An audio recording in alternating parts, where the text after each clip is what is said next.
ಮುಂದಿನ ವರ್ಷ ಯಾವ ಥರ ಇರುತ್ತೆ ಪ್ರತಿಯೊಬ್ಬರು ಕೂಡ ಈ ವರ್ಷ ನಾನು ಮದುವೆ ಆಗಬೇಕು, ಯಾವ ಟೈಮಲ್ಲಿ ಮಕ್ಕಳು ಏನಾದ್ರು ಪ್ಲ್ಯಾನ್ ಮಾಡ್ತೀರಾ ಅದನ್ನು ಯಾವಾಗ ಮಾಡ್ಕೊಬೇಕು, ಮನೆ ಯಾವ ಟೈಮಲ್ಲಿ ಕಟ್ಟಿಸ್ಬೇಕು, ಪರ್ಸನಲ್ ಇಯರ್ ನಂಬರು ಅದು ಆಗುತ್ತೋ ಇಲ್ವೋ ಅನ್ನೋದನ್ನು ಮುಂಚೆನೇ ಸಜೆಸ್ಟ್ ಮಾಡುತ್ತೆ. ನೀವು ಆ ಇಡೀ ವರ್ಷನ ಈಸಿಯಾಗಿ ಪ್ಲ್ಯಾನ್ ಮಾಡ್ಕೊಳ್ತಾ ಬರ್ಬೋದು. ಅಂದರೆ ಈ ವರ್ಷ ಆ ಕೆಲಸಗಳೆಲ್ಲ ನಿಮ್ಮ ಕೈಯಲ್ಲಿ ಮಾಡೋಕ್ಕೆ ಸಾಧ್ಯನಾ?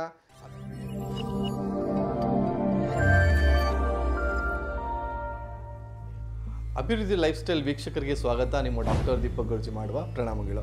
ಸೊ ಇವತ್ತಿನ ಸಂಚಿಕೆಯಲ್ಲಿ ಇವಾಗೇನು 2024 ಬಗ್ಗೆ ಪ್ರತಿಯೊಂದು ನಂಬರ್ಗೂ ಕೂಡ ಮುಂದಿನ ವರ್ಷ ಹೇಗಿರುತ್ತೆ ಅನ್ನೋದ್ರ ಬಗ್ಗೆ ಮಾಹಿತಿನ ಕೊಟ್ಟೆ. ಸೊ ಇವತ್ತು ಒಂದು ಭಾಳ ವಿಭಿನ್ನವಾದಂಥ ಮಾಹಿತಿ, ಅಂದರೆ ಮುಂದಿನ ವರ್ಷ ಯಾವ್ಯಾವ ನಂಬರ್ಗೆ ಯಾವ್ಯಾವ ಥರ ಇರುತ್ತೆ ಅನ್ನೋದು ಹೇಳಿದ್ದೀವಿ. ಬಟ್ ಒಂದಷ್ಟು ನಂಬರ್ಸ್ ಇದೆ, ಅಂದರೆ ಪರ್ಸ್ನಲ್ ಇಯರ್ ನಂಬರ್ ಅಂತಲೂ ಇದೆ. ಅಂದರೆ ನಿಮ್ಮ ಲಕ್ಕಿ ನಂಬರ್ನ ಬಿಟ್ಟು ಇನ್ನೊಂದು ಪರ್ಸ್ನಲ್ ಇಯರ್ ನಂಬರ್ ಅಂತಲೇ ಇದೆ. ಅಂದರೆ ಆ ವರ್ಷದಲ್ಲಿ ಆ ನಂಬರ್ ನಿಮಗೆ ಪ್ರತಿ ತಿಂಗಳಲ್ಲೂ ಕೂಡ ಏನಾದರೂ ಒಂದು ಶುಭ ಸೂಚನೆಯನ್ನು ಕೊಡುತ್ತೆ ಅನ್ನೋದ್ರ ಬಗ್ಗೆ ನಾವು ತಿಳಿಸ್ತಾ ಇದ್ದೀವಿ. ಅಂದರೆ ಮುಂದಿನ ವರ್ಷ ಯಾವ ಥರ ಇರುತ್ತೆ ಅನ್ನೋದನ್ನು ಆ ಪರ್ಸ್ನಲ್ ಇಯರ್ ನಂಬರಲ್ಲಿ ನಮಗೆ ಗೊತ್ತಾಗ್ತಾ ಇರ್ತದೆ. ಅಂದರೆ ಪರ್ಸ್ನಲ್ ಇಯರ್ ನಂಬರ್ 1 ಬಂದರೆ ಏನು ಪ್ರತಿಫಲ ಕೊಡುತ್ತೆ. ಸೊ ಪರ್ಸ್ನಲ್ ಇಯರ್ ನಂಬರ್ 1 ಬಂದಾಗ ಇಡೀ ವರ್ಷ ಕೆಲವೊಂದಷ್ಟು ಹಿಂಟನ್ನು ಕೊಡುತ್ತೆ, ಕೆಲವೊಂದಷ್ಟು ಇನ್ಪುಟ್ನ ಕೊಡುತ್ತೆ. ಸೊ ಮುಂದಿನ ವರ್ಷ ನೀವು ಯಾವುದೇ ಡೇಟ್ ಆಫ್ ಬರ್ತಲ್ಲಿ ಇದ್ದರೂ ಕೂಡ ಆ ಪರ್ಸ್ನಲ್ ಇಯರ್ ನಂಬರ್ ಬಂದ್ರೇ ಒಂಥರ ಒಂದು ಕಾಷನ್ ಕೊಡುತ್ತೆ. ನೀವು ಈ ವರ್ಷ ಚೆನ್ನಾಗಿರ್ಬೋದಾ ಅಥವಾ ಏನು ಮಾಡ್ಕೊಬೋದು. ಯಾಕಂದರೆ ಪ್ರತಿಯೊಬ್ಬರು ಕೂಡ ಈ ವರ್ಷ ನಾನು ಮನೆ ಕಟ್ಟಬೇಕು ಅಂತ ಅಂದ್ಕೊಂಡಿರ್ತೀರಾ ಅಥವಾ ಇನ್ನೊಂದೇನೋ ಮಾಡಬೇಕು ಅಂತ ಅಂದ್ಕೊಂಡಿರ್ತೀರಾ. ಬಟ್ ಆ ಪರ್ಸ್ನಲ್ ಇಯರ್ ನಂಬರು ಅದು ಆಗುತ್ತೋ ಇಲ್ವೋ ಅನ್ನೋದನ್ನು ಮುಂಚೆನೇ ಸಜೆಸ್ಟ್ ಮಾಡುತ್ತೆ. ಅಂದರೆ ಯಾವ ಟೈಮಲ್ಲಿ ನಾವು ಮದುವೆ ಆಗಬೇಕು, ಯಾವ ಟೈಮಲ್ಲಿ ಮಕ್ಕಳು ಏನಾದ್ರು ಪ್ಲ್ಯಾನ್ ಮಾಡ್ತೀರಾ ಅದನ್ನು ಯಾವಾಗ ಮಾಡ್ಕೊಬೇಕು, ಮನೆ ಯಾವ ಟೈಮಲ್ಲಿ ಕಟ್ಟಿಸ್ಬೇಕು. ಅಂದರೆ ಆ ಪರ್ಸ್ನಲ್ ಇಯರ್ ನಂಬರು ನಿಮಗೊಂದು ಇಂಪ್ಯಾಕ್ಟ್ ಮಾಡುತ್ತೆ. ಅಂದರೆ ಈ ವರ್ಷ ಆ ಕೆಲಸಗಳೆಲ್ಲ ನಿಮ್ಮ ಕೈಯಲ್ಲಿ ಮಾಡೋಕ್ಕೆ ಸಾಧ್ಯನಾ ಅಥವಾ ಅಲ್ವಾ ಅನ್ನೋದನ್ನು ಒಂದು ಹಿಂಟ್ ಕೊಟ್ಬಿಡುತ್ತೆ ಮುಂಚೆನೇ. ಸೊ ದ್ಯಾಟ್ ನೀವು ಆ ಇಡೀ ವರ್ಷನ ಈಸಿಯಾಗಿ ಪ್ಲ್ಯಾನ್ ಮಾಡ್ಕೊಳ್ತಾ ಬರ್ಬೋದು.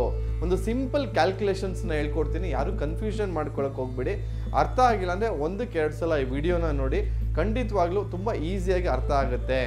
ಸೊ ಏನು ಮಾಡ್ಕೊಬೇಕು ಅಂತಂದರೆ ನಿಮ್ಮ ಬರ್ತ್ ಡೇಟು, ಅಂದರೆ ಈಗ 5/9/1982 ಅಂತ ಆದರೆ 5ನೇ ಡೇಟು 9ನೇ ತಿಂಗಳು 1982ನೇ ಇಸ್ವಿ ಆದರೆ ಸೊ ಅಲ್ಲಿ ಏನಾಗ್ತದೆ, ನೀವು ಇವಾಗ ಇದನ್ನು ಪರ್ಸ್ನಲ್ ಇಯರ್ ನಂಬರ್ನ ಯಾವ ರೀತಿ ಕ್ಯಾಲ್ಕುಲೇಟ್ ಮಾಡೋದು ಅನ್ನೋದನ್ನು ಹೇಳ್ಕೊಡ್ತೀನಿ ಸ್ನೇಹಿತರೆ. ಇವಾಗ ನೀವೇನು ಲೆಕ್ಕಕ್ಕೆ ತೊಗೊಬೇಕು ಅಂದರೆ 5 ಹಾಗೆ ತೊಗೊಳ್ಳಿ, ಬರ್ತ್ ಡೇಟ್ ಏನಿದೆ ಅದನ್ನು ಹಾಗೆ ತೊಗೊಳ್ಳಿ, ಅದಾದಮೇಲೆ ಮಂತ್ ನಂಬರ್ನ ಹಾಗೆ ತೊಗೊಳ್ಳಿ. ಮಂತ್ ನಂಬರ್ ಯಾವುದು 9, ಅದು ಹಾಗೆ ತೊಗೊಳ್ಳಿ 5/9. ಸೊ ಇಯರ್ ನಂಬರ್ ಮಾತ್ರ 1982ನ ಹಾಕ್ಬಿಡಿ. ಇಲ್ಲಿ ಏನು ಮಾಡ್ತೀರಾ ಅಂದರೆ ಕರೆಂಟ್ ಇಯರಿಂದ ಅದನ್ನು ರೀಪ್ಲೇಸ್ ಮಾಡಿ. 1982 ಬದಲು ಏನು ಮಾಡ್ತೀರಾ ಅಂದರೆ 2024ನ ಆ್ಯಡ್ ಮಾಡ್ತೀರಾ. ಸೊ ಇದೆಲ್ಲ ಆ್ಯಡ್ ಮಾಡಿದಾಗ ಯಾವ ನಂಬರ್ ಬರುತ್ತೆ ಅದನ್ನು ಸಿಂಗಲ್ ಡಿಜಿಟ್ ಕನ್ವರ್ಟ್ ಮಾಡಿದಾಗ ಒಂದು ಪರ್ಸ್ನಲ್ ಇಯರ್ ನಂಬರ್ ಅನ್ನೋದು ಬರುತ್ತೆ. ಸೊ ಪರ್ಸ್ನಲ್ ಇಯರ್ ನಂಬರ್ ಇದಕ್ಕೇನು ಬರ್ತಾ ಇದೆ 5/9/2024 ಎಲ್ಲ ಆ್ಯಡ್ ಮಾಡಿದಾಗ ಏನು ಬರುತ್ತೆ ಅಂದರೆ ಪರ್ಸ್ನಲ್ ಇಯರ್ ನಂಬರ್ 4 ಬರುತ್ತೆ. ಬೇಕಾದ್ರೆ ಲೆಕ್ಕ ಹಾಕಿ ನೋಡಿ. ಸೊ ಈ ರೀತಿ ಮಾಡ್ಕೊಳ್ಳೋದ್ರಿಂದ ಅದ್ಭುತವಾಗಿ ಆ ನಂಬರ್ ಪರ್ಸ್ನಲ್ ಇಯರ್ ನಂಬರ್ನ ನಾವು ಕಂಡುಹಿಡ್ಕೊಂಡ್ವಿ. ಈಗ ಆ ನಂಬರ್ 4 ಈ ವರ್ಷ 2024ಗೆ ಯಾವ ರೀತಿ ಪ್ರತಿಫಲ ಕೊಡುತ್ತೆ. ಅಂದರೆ ನನ್ನ ಲಕ್ಕಿ ನಂಬರ್ ಯಾವುದೇ ಇರ್ಬೋದು, ಬರ್ತ್ ನಂಬರ್ ಯಾವುದೇ ಇರ್ಬೋದು. ಇವತ್ತೊಂದು ಹೊಸ ವಿಷಯನ ಕಲ್ತಿದ್ದೀವಿ. ಯಾವ ವಿಷಯ ಅಂತಂದರೆ ಪರ್ಸ್ನಲ್ ಇಯರ್ ನಂಬರ್ನ ಯಾವ ರೀತಿ ಕ್ಯಾಲ್ಕುಲೇಟ್ ಮಾಡೋದು ಅನ್ನೋದ್ರ ಬಗ್ಗೆ ಕಂಪ್ಲೀಟ್ ಮಾಹಿತಿನ ಕೊಟ್ಟಿದ್ದೀನಿ ಸ್ನೇಹಿತರೆ. ಮುಂದಿನ ಸಂಚಿಕೆಗಳಲ್ಲಿ ಸೊ ನೀವು ಯಾವುದಾದ್ರು ಡೇಟ್ ಆಫ್ ಬರ್ತಲ್ಲಿರಿ, ಯಾವುದಾದ್ರು ಇದರಲ್ಲಿರಲಿ, ಅದನ್ನು ಯಾವ ರೀತಿ ಕ್ಯಾಲ್ಕುಲೇಟ್ ಮಾಡ್ಕೊಂಡು ಪರ್ಸ್ನಲ್ ಇಯರ್ ನಂಬರ್ನ ಕಂಡುಹಿಡಿಯೋದು ಅನ್ನೋದ್ರ ಬಗ್ಗೆ ಒಂದು ಮಾಹಿತಿ ಕೊಟ್ಟಿದ್ದೀನಿ.